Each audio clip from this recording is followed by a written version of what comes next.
Good afternoon. We're now live. My name is Jamie Beardsmore. I'm the clerk for the meeting. Um, just to remind you, this is being broadcast on YouTube and it's been held in accordance with the council remote meeting protocol. Please use the hands up feature if you wish to speak, and please mute your microphone when not speaking to avoid interruptions. Voting will be by general assent or by roll call, and I will note those in attendance because I can see you on the Zoom call. The first item of business is apologies. I can confirm I've received apologies from Grant Strudley, Gareth Croxon, and Tim Griffith. Do we have any other apologies to note? I'll take that as a no. The next item of business is to elect a chair for this academic year. Do we have any nominations or anyone that wishes to make a statement? I would like to put myself forward as chair. I was vice chair last year, and I would love to help serve the schools forum for the next year to try and help the children of Bracknell. Perfect. Would anyone like to nominate Liz?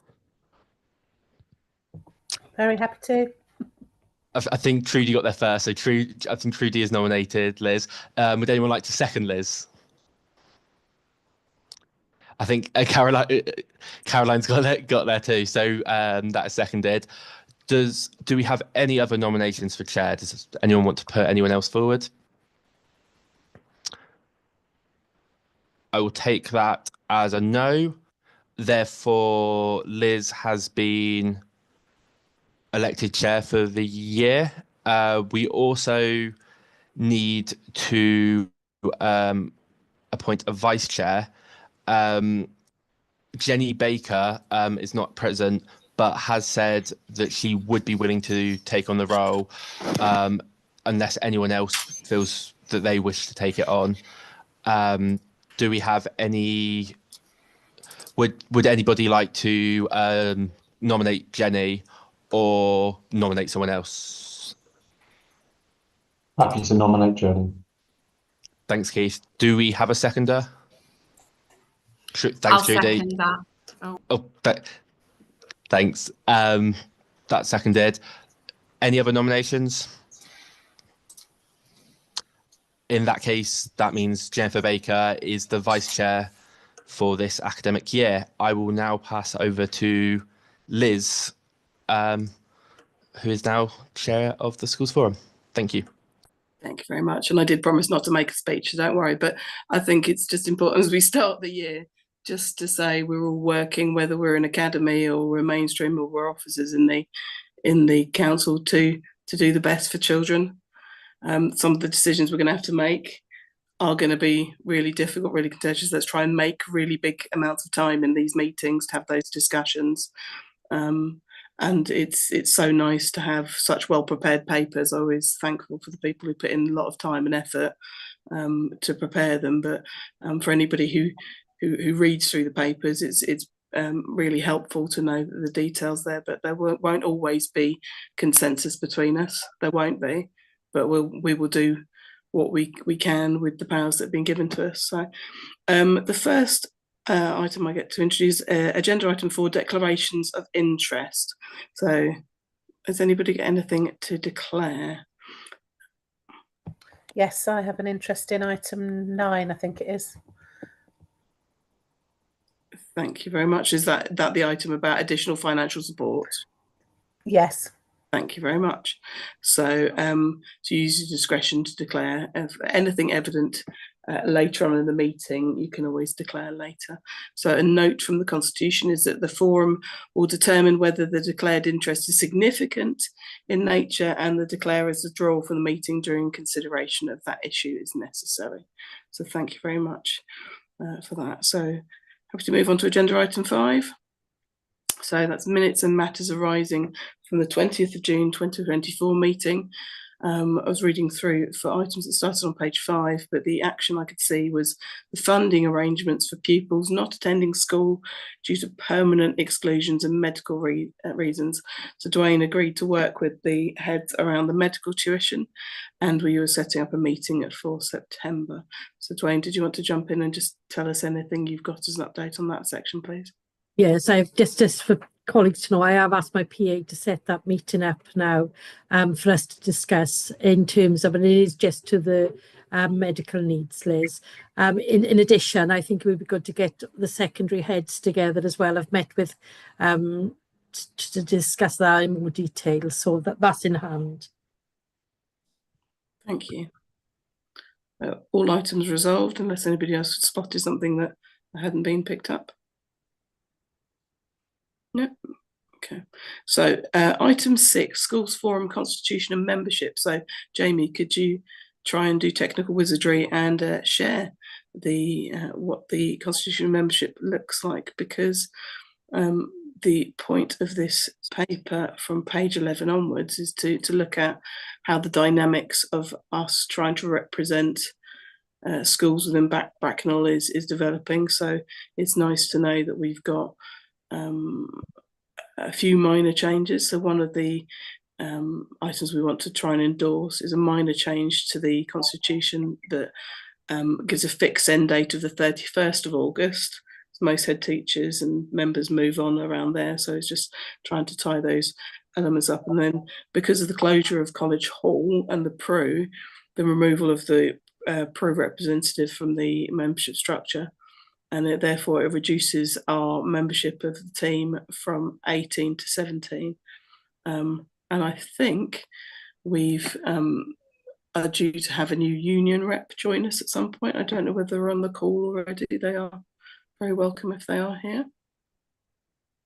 Here we go, Jamie, thank you. So yeah, there's the numbers highlighted on the right hand side of the column. Thank you, Jamie.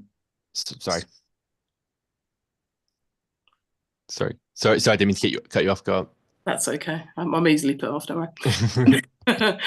See on the right hand side, it's interesting to note that we now have academies making 57% of the locality, but around the same amount of numbers. So it's so important that people put themselves forward to represent views and discuss the items presented. Okay.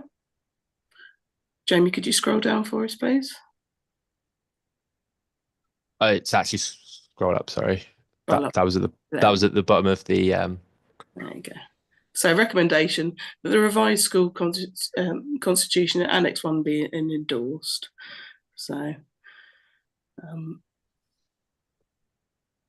you probably have to stop sharing content, Jamie, for you to be able to see if everybody has thumbs up for you. Thank you. Everyone happy to endorse? Excellent. You can use the floating thumbs up too. That's always a joy when you discover that button. Okay, so agenda item 7, safety valve update. Dwayne, you very kindly wrote a report to present, and it's from page 18 onwards. So Jamie, I'll let you go back to presenting. If Dwayne, would you like that for Jamie to? I mean, I can go through it, Liz, if you want to. Absolutely. Yeah, is that okay? Yes, please. please. With me. Yeah. So so as colleagues know, or those that don't know, we were invited into the safety valve programme in and had confirmation in March 2024 that we had been accepted onto the safety valve. There were 5 areas, broad areas, that we were covering within the safety valve, and we are currently being monitored on them 5 areas. The first area was to strengthen early intervention and to work with schools to build an inclusive culture. And as I mentioned earlier on with Liz, I've already had initial discussion with the other Liz Cook about setting up a meeting around that. The other sort of area we've been monitored is how we're going to expand local through provision through our autism school and SMH school and SRPs. I do want to say that we were successful, excuse me, in acquiring a £4 million capital grant, additional grant through the safety valve programme. And I am pleased to say from the beginning of September, Sandhurst has opened and we do have children in that resource provision. So we have, worked and moved with rigour and pace to get this done. And just to acknowledge the work that's gone on with colleagues, Liz, if that's okay. Absolutely. Similarly, lots of work has been done around our sort of specialist resource provisions, and I'd like to thank Kate Davis for the work that's been done there. We now have admissions criteria in place, and also we've got it published on our local offer. There's been a skills analysis done, and there's been training done. Yeah, the other thing we did as part of the safety valve, which we've been monitored on, is the closure of College Hall. And as of the 31st of August, that now is closed. And obviously, you know, we have placed all the children in appropriate settings. The other third condition that we will be monitored on is our use of digital technology for our children and young people. And again, we are using AV1 robots, which we've purchased the robots. And I know that out in schools, and I'm acutely aware that some heads beyond what we've purchased are purchasing their own now. So that's really exciting to hear. The other thing that we are looking at, which is part of, is how we work with our partners and how we bring our partners around the table, especially for our higher end need children who need health, social care and education input. And we're doing a lot of work around there. So in terms of the report gone in, we have submitted another report into the safety valve under the monitoring, but we're still awaiting feedback from that post, from that report, sorry. But to date, everything, you know, is on task. And as you can see, you know, a tremendous amount of work has gone on across the local authority to drive through some of the changes that have been required. So I'm just happy to take any questions, Liz, from there, if necessary. Absolutely. I mean, looking at 5.1 to 5.13 is a really good summary of the year's work. So firstly, thank you. And I know people are starting to see more than the green shoots of work going on there. There is work to do. And my point, it's not really a question, is just, do you have any more detail to expand under 5.13? So you'd written about the new government's 100-day plan. Several initiatives for SEN have been identified. Do you have any more details that we should be aware of in Schools Forum moving forward? I've nothing yet. I'm meeting with the DfE advisors, and obviously as soon as I know any updates in relation to SEN, I'll pass straight over. But there's been nothing glaringly has come out to me at the moment, Liz. And it's nice to see in writing words like accountability and redress for financial stability. That is a nice thing to hear. So over to colleagues, any questions from you? Because I've got a nice long list.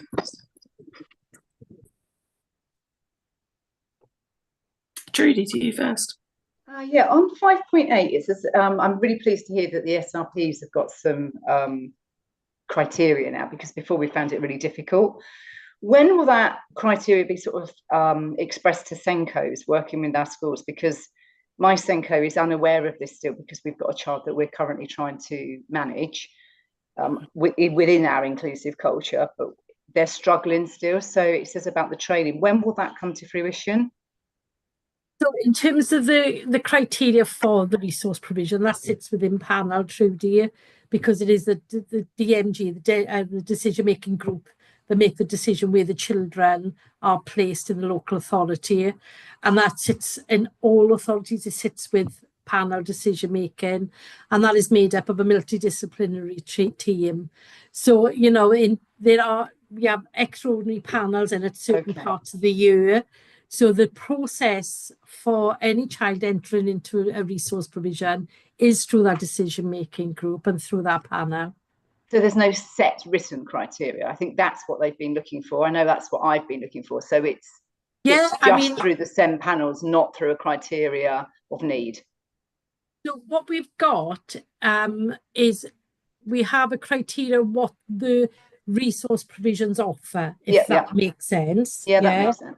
So what you would expect is to go through a graduated approach. If a child's needs can't be met in mainstream, I might need that additional support to remain in mainstream. Then the panel would look at that and say, well, actually a resource provision would suit this child, and looking at the criteria. So all the resource provision have their own admissions criteria to make to match what they offer, if that makes sense. And are schools able to access that admissions criteria? Yeah, it should be on the local offer, to be honest with you. Because we looked and we couldn't see it, so we're obviously looking in the wrong place, I think. So the admissions criteria for each SRP is within the local offer. Yeah, and I'll check on that myself, you know, Okay. Trudy, but Brilliant. it should be on the local offer in That's terms great. of the admissions Thank you. criteria. If you're happy to take that as an action, Dwayne and Jamie, can you minute that one? So Caroline, you had your hand up. Okay. Yes, You have- and again, I know the decision-making process, I understand that, but is there also somewhere any idea of capacity for the SRP and how full they are? Is there any point in us even discussing it if they're full? Because that would be useful information too. So Liz, we keep, in terms of place planning, then we keep the list of capacity across. And just because one is full in your area doesn't mean that we might not transport a child to somewhere else in a different part of the borough. So Yes, we so keep, where can we find that information? well, that's it for the decision-making group. And if you want to sit on that panel, I'm more than happy for you, you know, so that list sits with the group. I have a copy of that list of what capacity are in each resource provision. So I know at the moment, Sandhurst has got 5 places for year 7s. At the moment, we have 2 children in there. I know that. So I have that data. My teams keep the places planning, and it is that panel that allocates the places. So, you know. I think that sort of information is useful for us because we're kind of frontline with parents, and parents are looking to see, you know, what support is available. And if there's no chance, everywhere is full, it's better that we know and we can set expectations than if we go through lots of processes and then say, well, yeah, it's another 3 years until that's likely to happen or whatever. Just because I know what parents want. They want to know, and it would be helpful for us to have that information readily available. Let me think about how we can share that publicly without having to have the children's name in there. But in terms of specialist places, we do have a list of all them now. It could be that you facilitate, going on to Can Do. We've got portals for where the alternative provision is that members of the public wouldn't be able to access behind. It's not to hide the data, keep things discreet. Benita, I think Keith, you had your hand up first, then we'll come to Benita. Yeah. Thank you. Dwayne, in respect to 5.6, in your professional view, what are the risks that may present to the timescale for opening? None at the moment. We're intending to open in a temporary accommodation next. I've already issued the places today. I've said there will be 10 places for next year, for next September 2025. It'll be in temporary accommodation because we've measured the risk about placing the children in a modular on site, and it wouldn't be the right need or the right sort of environment. So, but we will be taking 10 children next September into a temporary accommodation. So there is, as far as I'm concerned at the moment, because we're in control of that build, and that's going ahead, and everything in terms of the build is on time. I'm interviewing for the trust. I'm shortlisting with colleagues in the next couple of weeks in terms of the trust to run the provision. Once that trust is appointed, everybody will know. And then I'll work with the trust to make sure that they're in a position to set up the school for this September. But that's absolutely on schedule for next September. Thank you. Benita, you were next. Yeah, can you hear me? Yes. No, it was just going back to the point that Caroline made. I've heard that there's quite a lot of spaces in some of the SRPs, and yet they're turning away children saying they can't meet the needs of this child, that child, but then this child is left in the school for a year or 2 years. How is there any moderation on SRPs actually refusing children or accepting only certain children? And, you know, we are, to be honest with you, we are looking at why schools are refusing children. In fact, to be honest with you, you know, we have had comments about why we are not pushing back to schools to take children that felt they could be met their needs in school.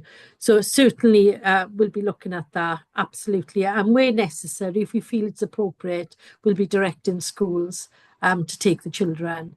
It is a finite resource, and you know, we need to make sure the right children are in the right places at the right time. But again, you know, as we build more specialist stock as well as resource provisions, then we'll have more. But so at the moment, it's those with the highest needs, you know, and we are true, as I said, looking at each consultation, and we will challenge where we feel is appropriate to challenge. Thank you. Okay. Just to note that Katie added to the chat the location for the school's local offer, details on that. I'll hand back over to you, Trudy, and then if we're happy, I've got a couple of questions. Going back to Keith's question about 5.6 and the 10 places in September 25, what percentage of SMHE needs does that represent for our young people between 5 and 16, or 5 and 16, 11 and 16? So Trudy, looking at this is SMH. Yeah. When we put together the school bid, this worked as the third lead down, if that makes sense. So predominantly the need in Bracknell Forest is ASD, yeah, and that's nearly 50% of the cohort of children with education, health and care plans. The next need down from that was communication and interaction, I think, and then we had SMH then, social, emotional, mental health needs. So when we looked at the numbers, I did the number crunching at the time, and then going back a year ago now, this felt appropriate for that age group. In saying that, we do recognise that we probably do need a provision within primary school. Yeah. And I've got a conversations, we don't have any capital monies at the moment. We don't, because we've committed all the capital monies we've had. And as you know, the council are paying for the SMH school. It's not funded through the DFE, is funded through the council. But I have had conversations now with primary heads, and I got one for next week in looking what to recreate for a primary school around SMH as well. So then talks are ongoing. And what I have done as well with my colleagues, we've just submitted the SCAP returns about sufficiency of school places across the borough, and we've done a big exercise as well of sufficiency of places coming in and from our early years as well. So there's ongoing work on there, and but we need to make sure if we're spending our money, we're spending wisely in the right place. But that seems about right capacity for secondary students. It's the primary now we need to look at. Yeah, absolutely. Thank you. Thank you, Joanne. Over to you, Caroline, and then I'll... Sorry, yes, mine was about 5.11, where you've talked about the fact that you're managing the uplift with independent providers for 24-25. Presumably, the children that have been going to those places needed somewhere. If the places aren't coming on stream until September 25 or even later, there's a bit of a gap. So what's being done to provide for those children in the interim? So in terms of, Caroline, we've worked tirelessly to make sure the children got schools, yeah, and we have. I mean, we have some children that don't have provision, but we have put in education otherwise than at school provision, which is our duty to do. We got one child where we've consulted with nearly 50 schools and everybody's saying no. So we've had to put in EOTAS package for that child and others, But in terms of that, we are working with the sectors where we can in the independent sector do block contracts and get reductions that way we are. But the demand on independent is far higher than I would like. I understand that, but I guess you're hoping that the demand is not so great because the supply isn't going to be there, because if you're restricting the numbers going to independent settings, yet not expanding quickly enough for legitimate reasons, the spaces in the local authority, there's a gap, isn't there? And what happens, we talk about children being rejected by independent sectors, rejected by SRPs. What happens is we get information that specialist settings can't manage a child. So a mainstream school has to, on £7,000, £8,000, £10,000 as opposed to 40 or 50 that an independent school would be getting. So how are you sort of squaring that circle, if you like?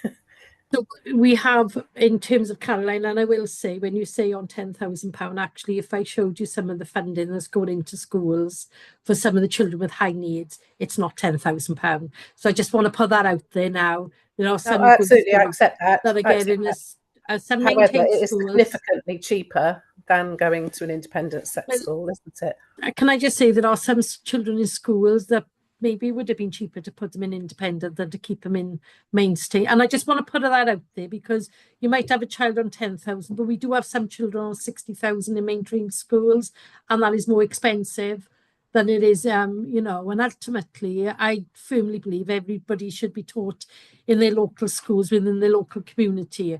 There is going to be a gap, Caroline. I can't build schools as quick as we need to. I wish I could, but I can't. In saying that, we have moved with rigour and pace. We've got children going into Sandhurst now. That's taken less than a year for the local authority to put that in place. We got Edgebarrow coming online. I know with Keith, I've met with Keith and agreed funding, additional funding to take children perhaps that wouldn't have to have gone into special school. So I don't want to think that we don't work with schools if we have got that level of need.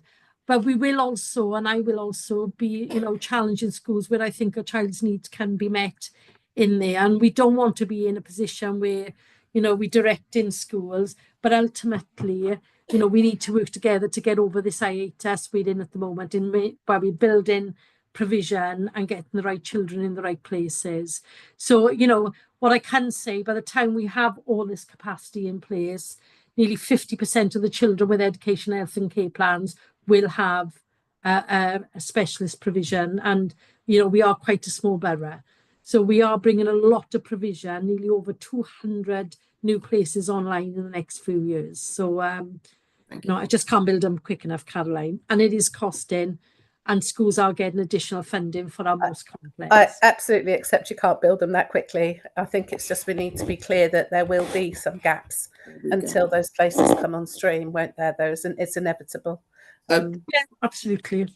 So can I finish with just a couple of thoughts and questions? And I promise you next time, Dwayne, we will, if we try and expand this part of the agenda a little bit more, because you can see there's a lot of interest with something that's so key, because we want to be inclusive. We want to make sure we've given you the right help and the guidance on it. So, and again, next time we'll try and go through the points logically.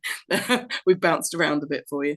My two thoughts were around the cost to using independence.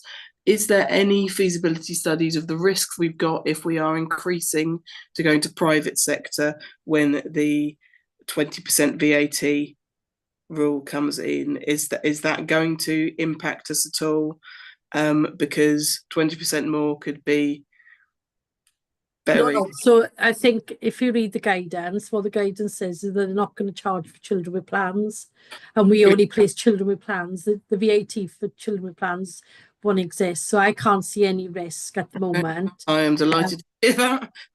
That wasn't keeping me awake, but I didn't want to be the first thing to do is sign off 20% more in a budget. Then what help do you need to be able to, obviously you're talking with DfE next week.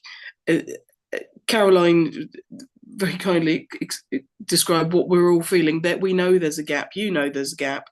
What help can we give you to get the evidence to create that impetus of change? And obviously there's the 100-day plan. How do you want us to respond with you to anything? I just think, Liz, it is our open and transparent dialogue. And I think we've had that the past year. I think we've been able to have conversations to move things forward. I think, you know, at the end of the day, I think I've been open and transparent in what was in our gift that we could do as well. You know, it is about us working together. I can't fix this on my own. It's a national problem. It's not just a Bracknell Forest issue. I think working together as we are, I think, you know, we can overcome some of the hurdles that people feel is in place. And there is some schools out there, Caroline and colleagues, that are very, very inclusive and really do go above and beyond. But there are some schools that do need to do better as well. So it is about having them open and transparent conversations when they need to happen. Well, as members of this forum, we do recognise that we all are here to represent the children of Bracknell, not just our own organisations too. So my last one is bouncing back to 510, which we've gone up above. So the SV conditions pioneer the use of establishing efficient services for who are no, not medical needs. So I do apologise, not that one. It's the one about technology. 10, is it? The robots? What number are we talking? Yeah, so 510. I was, yeah, so partners use sufficient numbers for unable to attend school. So the robots have been introduced, and I know other people have brought them in too, but is there any way that we could put together a group of specialists? Can we have a subcommittee group set up potentially to bring the IT experts in our school together? Because there are other technological innovations. Maybe it's Senko's, but I think they are probably over capacitized at the moment. Is there any way that we could bring together some IT leaders just to have a think about ways that we could help with this? That's my question to the forum, and maybe we take it as something to talk about in the heads meeting when we come together. But I think we have got some real expertise, especially with the innovations that are coming out, that I think we could really help. And I know Ollie's setting up a meeting as well, so happy for Ollie to attend that, because obviously he leads on the AV1 robots. And I just want to be clear, that is part of an offer. It's not the only offer. Does that make sense to you? But it's being able to strengthen our offer globally, exploring on top of things like the robots, actually having a group of experts to talk. We know that there's some really innovative things going on in school with AI, with platforms, with communications, and especially with the latest guide with Kixi. Yeah, absolutely. So, brilliant. do you want me to take that away as an action, Liz, for Ollie, to set up something, or? Can I say it next week in the head teachers meeting, and then we'll see what interest people have got, and then we can wonderful have Ollie help bring that. So if you're happy, we're going to move on to agenda item. Oh no, do we need to do something, Jamie, on item 7, the recommendations that the school forum notes the progress made, that's a nice sentence, progress made on the safety valve up until submission of the first monitoring report. And I know you're waiting, but absolutely, I think everyone here is pleased to see in just 2 short pages and a really big grilling from us the progress. So thank you, and thank you to your team, Dwayne. There's a lot of work going on there. So we're going to move on to agenda item 8. So we have quite a few recommendations. I'm going to hand over to Paul. Paul, you get to have the limelight for a bit, and then I get to read an awful lot of recommendations to agree. But we're going to have a big discussion first. So Paul, off you go. Thank you, Chair. Can I just check you can hear me now? Oh, excellent. Thank you. Sorry about the IT problems earlier. It seems to happen to me every time. But yeah, thank you for that introduction. This is a paper we present to the school forum this time of the year. And ordinarily, we would be in a position to say, we know what the DFE funding framework is going to be, so the rules we have to apply to allocate money to schools. And we also know the uplift that's been applied to the funding rates in our allocation from the DFE, so the amount the government's put in for inflation and other cost pressures. So that normally comes out in July, so we've got a bit of time to prepare for that and bring this information to you, as I say, in September. Unfortunately, with the change in government, all those sort of funding decisions have been put on pause, so we don't have any of that information to present to you today. We're not sure exactly when that will be confirmed, but it still hasn't been confirmed even since the publication of these papers. But obviously, we were in a position where we have to publish school budgets by the end of January, so we can't delay taking at least some tentative steps now in preparing for 25-26, even if we don't have the full set of information. Otherwise, we would be in danger of having enough time to consider things appropriately through the period we have remaining, as I say, to the end of January.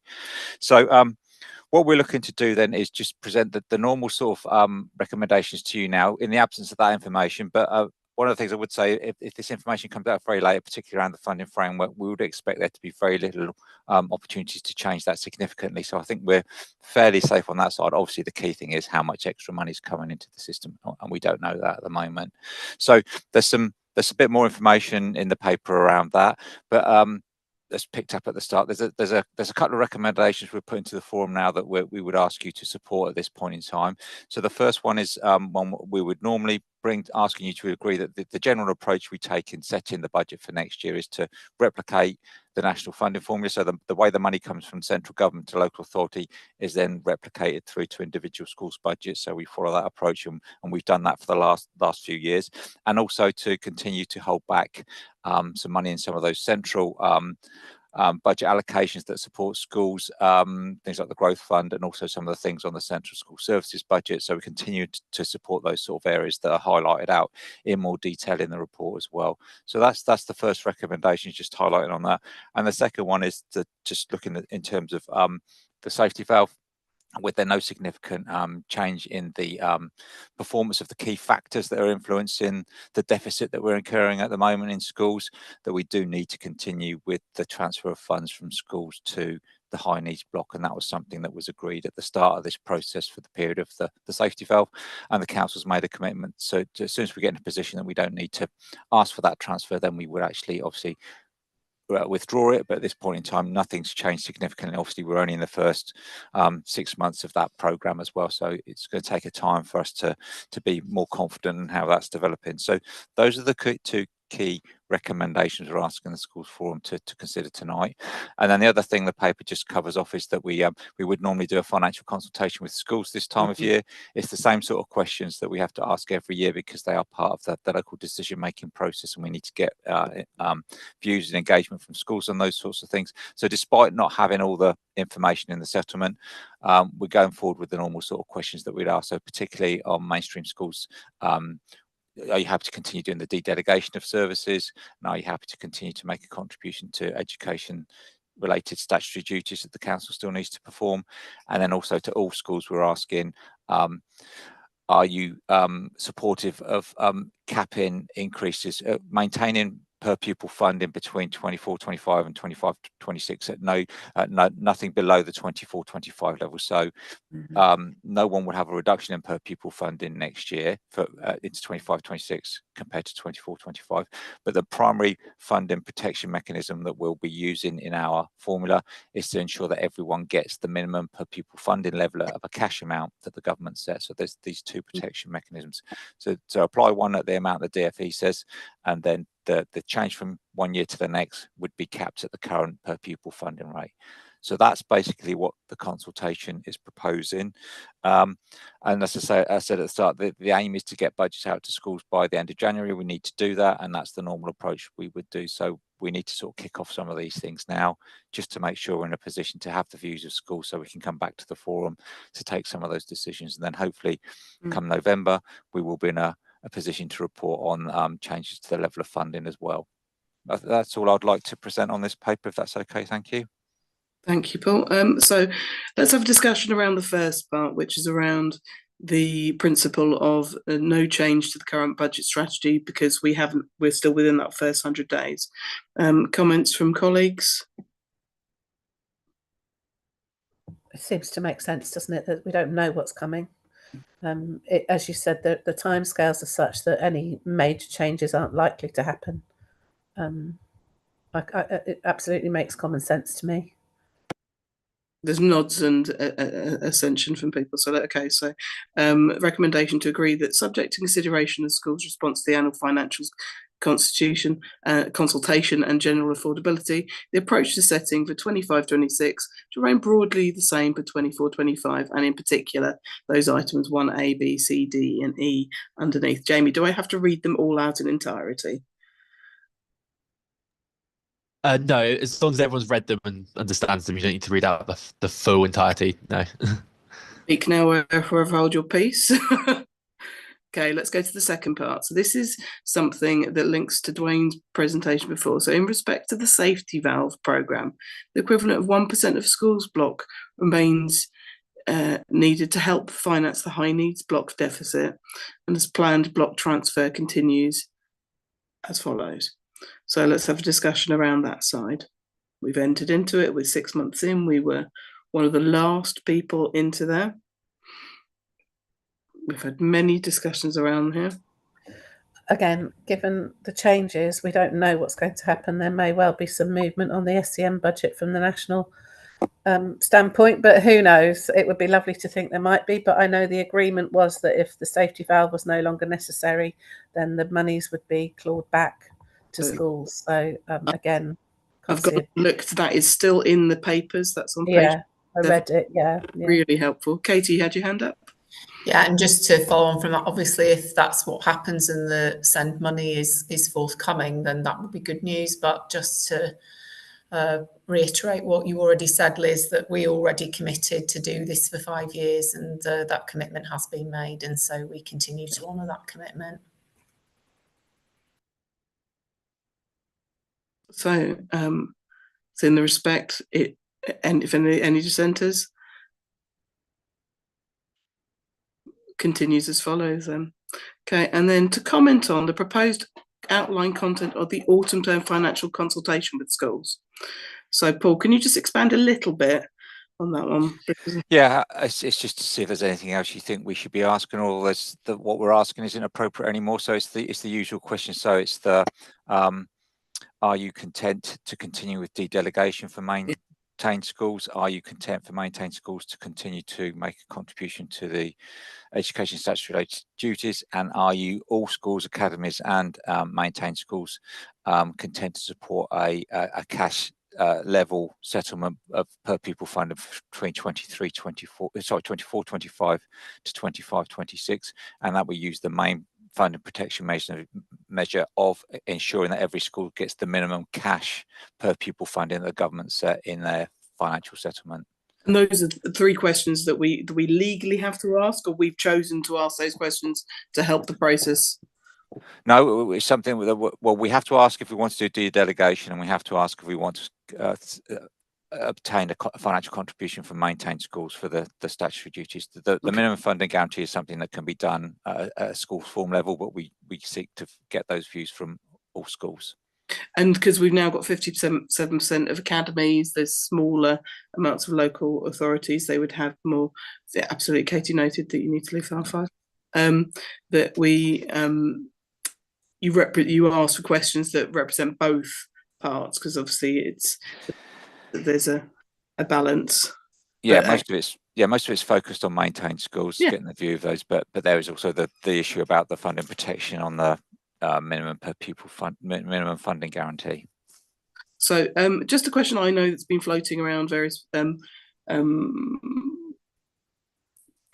groups and conversations around the idea the really hard. You're breaking up a bit, Liz. I don't know if it's just me. I will stop. I will get a bit closer, then I won't sound like a Dalek. Do I sound better? Yeah, you were breaking. We couldn't hear you at all, and you're frozen. Oh, okay. But sorry. Okay. Sounds okay now, though. Good. Okay. Forever enshrined in frozen. Okay. What I was saying is that there's been quite a few conversations around the ever decreasing pots of money. What capacity do we have as Schools Forum to try and siphon off anything to help people in absolute layers of crisis? There are always going to be people who really need access to money as a school. I'm not talking necessarily about parents, in ways to try and prevent the increase of EHCPs. What information do we have, and could that be part of the questionnaire? I don't know if Dwayne wants to pick up on that. I don't want to just push it towards Dwayne, but there are parts of the delegated services that do link closely with some of those SEN support services. So continuing to get some funding to support those services and continue those services, I'm sure has some benefits on the other wider aspects of the high needs block budget. Obviously, it's not an area that I deliver those services, so I don't know if that's appropriate for Dwayne or if that's a suitable response for you. But yeah, there are overlinks or maybe overlaps. One for next time when we've got time to bring it. But if Dwayne, if you're happy to step in, that would be wonderful. Yeah, I mean, I've done a big piece of work during the summer holidays. And it was at the request of maintained schools. So, you know, if your academy's here, this hasn't come from you. But what I've had to look at over the last few months is obviously what we delegate from maintained schools and what that provides in services, what we trade and what that looks like in terms of revenue. Also, you know, in terms of the safety valve. So what I'm doing is trying to put the picture together to say, okay, this is what it's going to look like, if that makes sense. So you do pay through the delegation for some of my services. And again, you know, the impact of those will be in the wider report, which I did promise to maintain schools that I would do. And obviously I need to bring into the council as well to raise there. But as you're all aware, as schools are academising, then the money doesn't come into the local authority and the delegation doesn't come from academies. So it comes from maintained. So as we got 50 plus now academies, you can see the impact's going to be on the de-delegated. So, you know, I think there needs to be a conversation outside AU, Liz, once I've finished doing that piece of work. I'm 95% there now. And I'm happy then to share that piece of work in terms of what does that mean for maintained schools and what does that look like in terms of services that are available. But I don't want to speculate at the moment until that piece of work is done. But it is absolutely 95% there. Wonderful. So if there's any questions that could and should be asked, just to tie up of any information, Paul, you're going to add them to your questionnaire. Yes, I think at this point in time, I think the questions we've set out in that report are the ones we'll take forward. So unless there's something specific that you're saying don't do, or something, how about doing this as well, those are the areas we're doing. So it really is an opportunity for you to give us some guidance if you think they're not the right questions or we've missed something. And people who work within the council, please do understand that those of us who are within academies do want that core service functioning efficiently, and we want it to work, because that's never been part of the academy agenda, to take away the safeguarding, the SEN need and the places planning. Actually, that is something that we really rate, and we're just going to try and work together to make this as efficient as possible. Okay, that's one of the things we want to work on. Okay, moving down, all the way down, because there's lots of papers on it. We're moving all the way down to agenda item 9. Again, I think, Paul, you're up to present.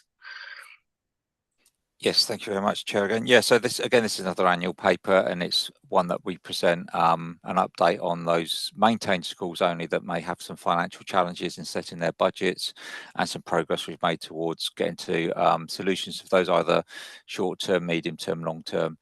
So there's a range of those matters within the paper. So just to give you a very brief update of what the paper contains. So there is the forum have agreed a set of processes and procedures to go through to before we bring this paper for you for consideration. So there are detailed conversations between myself, head teachers, governors, school business managers, just to work through the calculations, just to see if there is anything that can be done to improve financial situation, and then once we've done those checks and balances, as I said, we'll come to a view as to whether there's something that can be resolved immediately, whether it's a medium term or whether it's a longer term view. So that all of those areas are covered off in the arrangements we have in place for schools in this paper. But just to give you a quick overview of where we are, so we've got 3 new deficit agreements proposed this year. So 3 new schools have come forward where they were able to balance their budget in 23-24, but require some support in 24-25. We already had 5 deficits from 23-24. One of those has now been fully repaid. Another one has been significantly repaid, although there's still a deficit in place there. And the other 3 schools are all seeking increases in their current limits. So there's a mixture there. Obviously, overall, there's a larger increase in deficits balances we're proposing, so more money being effectively loaned to schools. So if all the proposals in this paper are agreed, then the aggregate deficit would increase by £155,000 to £970,000. And that equates to, within our scheme, that's about 2/3 of the amount of funds we've got available to support those loans. So we've still got some headroom if there's any further difficulty for schools, but obviously we've been through a number of years now where it's been really difficult financially for schools, and you know, it's getting more and more difficult. So it's not a complete surprise that the situation overall is has deteriorated, but it's still within the parameters of what we've got. And as I say, some of those schools do need longer term solutions, and they're set out in the individual paper, and we will continue ongoing discussions with those schools. Most schools are working through more options as we go forward, and then hopefully we'll be coming back with an improvement when we look at these again, when we're in a position to do that. So I think that's all I'd like to add to this paper. So there's a lot of information on individual requests in the paper, so if there's any questions, I'd be happy to help out. Questions, comments from team?